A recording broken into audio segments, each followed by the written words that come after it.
నా బ్రెయిన్‌లో ఉన్నది నేనేనా అనుకుంటావు. నో. నీ లోపల ఇంకోడున్నాడు.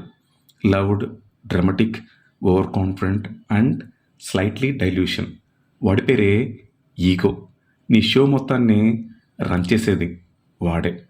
He is the CEO of overthinking private limited. ఎవరైనా మీ మీద జోకేస్తే మధ్యలో వాడు అనవసరంగా హర్ట్ అవుతాడు.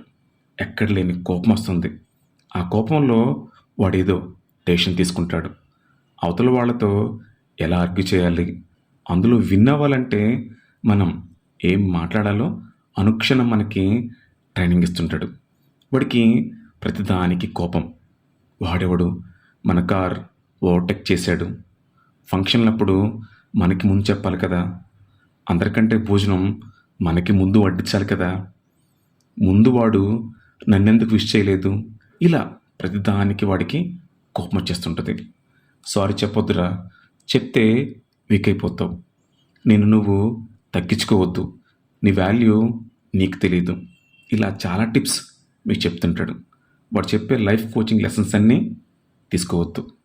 చెల్లి పెళ్ళికి రమ్మని ఫ్రెండ్ పిలిస్తే వద్దురా, 2017లో మీ అక్క పెళ్ళికి రాలేదు, అందుకే నువ్వు వెళ్ళొద్దని వాడు మీకు చెప్తాడు.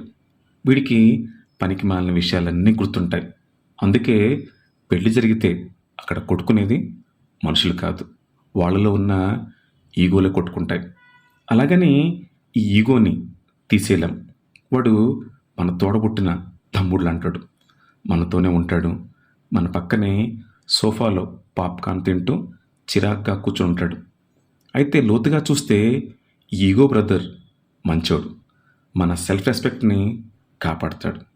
మనం ఎవరి ముందు తగ్గకూడదు, తల వంచకూడదు అని వాడి కోరిక, అంతే. మనల్ని కాపాడే కవచంలో ఉంటాడు. కానీ ఒక్కోసారి మనల్ని ఇష్టంగా ప్రేమించే వాళ్ళని కూడా ఏడిపిస్తాడు. ఎవరినైనా హర్ట్ చేసే కెపాసిటీ వీడికి ఉంది. వీడి వలన సొంత తల్లిదండ్రులు కూడా దూరం అయిపోతారు. మీ ఫ్యామిలీ మెంబర్స్ కూడా మీతో మాట్లాడటం మానేస్తారు.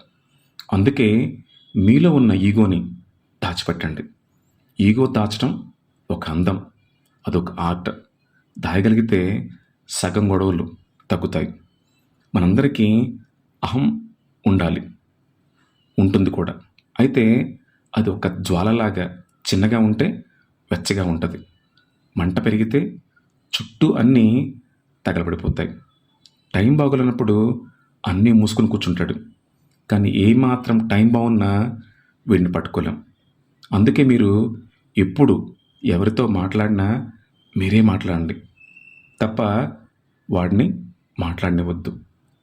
మీకు పెద్ద సక్సెస్ వచ్చి ఏ స్టేజ్ మీద ఉన్నప్పుడు వాడు ఉత్సాహంగా మైక్ ఇమ్మని అడుగుతాడు. దయచేసి మైక్ ఇవ్వద్దు. నేను అనుకోవటం తప్పులేదు. నేనే అనుకుంటే అన్ని దరిద్రాలు మొదలవుతాయి, చుట్టుకుంటాయి.